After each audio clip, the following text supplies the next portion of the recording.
Hi, today's video will walk through the installation and configuration of Gladinet Cloud Enterprise. What we are going to install is the thing in the middle, the thing under the label server farm and in between firewalls.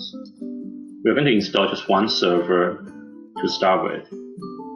And the package depends on Microsoft Web Platform. So step one, we need to get the Microsoft Web Platform ready. There's a Microsoft Web Platform installer, very small but very useful. It's a one-stop shop to install all the required components.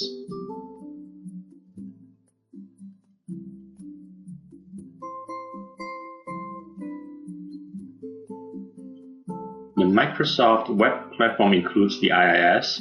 If you don't have IIS yet, you need to check it. It requires ASP.NET, so check that. It requires Microsoft.NET Framework.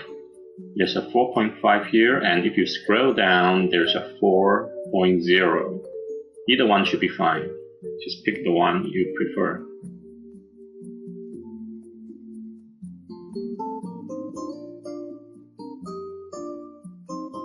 You also need SQL Server Express or SQL Server, if you prefer. And it's recommended you install the Management Studio for SQL Server as well, if you need to manage the server.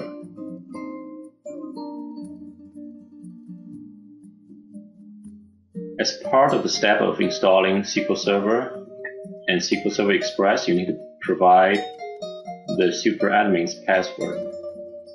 And this superadmin is the superadmin for SQL Server. And now just sit back and wait for it to finish. The whole process of preparing the prerequisite of the Microsoft Web Platform is about 30 minutes. And if this is the first time you're doing so, it's recommended you're installing it from a virtual machine, so you can, after the Microsoft Web Platform is ready, you can take a snapshot of the machine, so later on you can keep on trying the different configurations without going back to installing the web platform and get it ready again.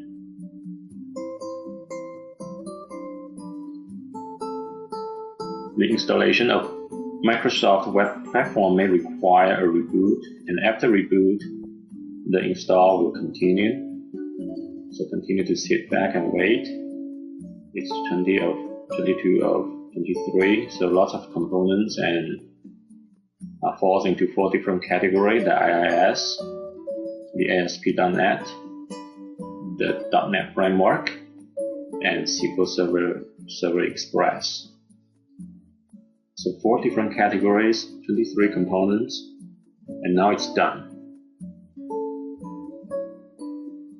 And it's good to take a snapshot now for the virtual machine if you are installing it from a virtual machine, because later on you may need the same virtual machine to stack up a different server, to the second, the third, the fourth server in the server farm.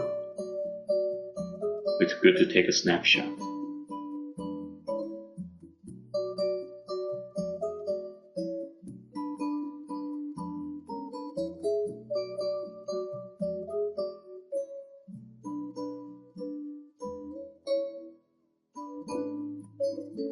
So now we are ready to install the Gladinet Cloud Enterprise. The installation time and configuration time will be much less than the preparation for the prerequisite. The installer is a Microsoft Windows installer package, MSI. And it comes in, so we package the MSI and the README together into a zip file, because we really want you to read the README file before you continue. And when you are ready, you just double click on the MSI file, and typically just click next, next, next, and the whole thing will be done in 5 to 10 minutes.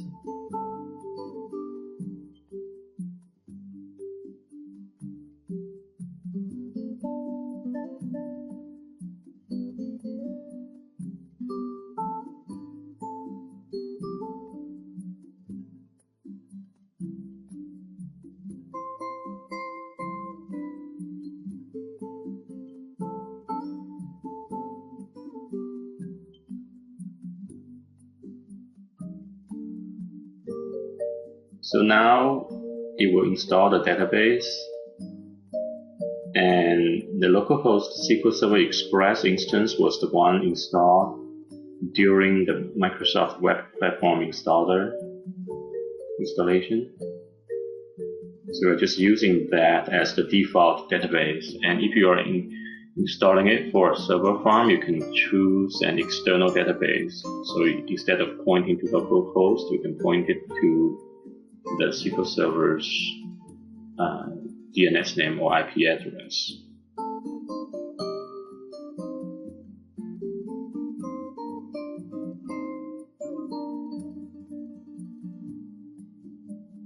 So now after a reboot, it's ready to go.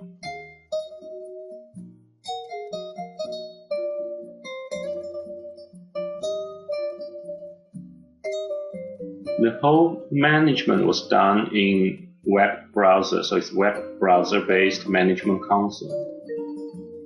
So the first time you log in, the management console will show up. And since you are the installer for the package, and the very first person will be the administrator for the package, so just put in your name and password, or a different person's name and password if that person needs to be the admin for the package. You can pick default user manager, or if you want to do a deep Active Directory integration, you can pick the other one. For the storage, you could pick your private EMC Atmos installation, your OpenStack instance in a private network, or any other cloud storage service we support, and you do have an API endpoint, or you can point that to one of your file server. And for simplicity and demo purpose, I'm going to just pick my folders on my C drive. So I'm creating my folders on my C drive first, and then I'm going to be entering that in here. And I need a username and password. That will be the user on the machine here that has full permission to my folders directory. So I'm just going to create an admin user, and admin user has full permission. So it's more than enough just for simplicity and demo purpose. I'm adding that user to the admin group.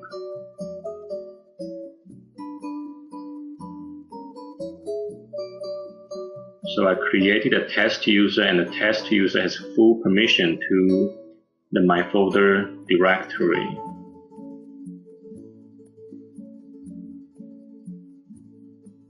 So now here's the checkout page.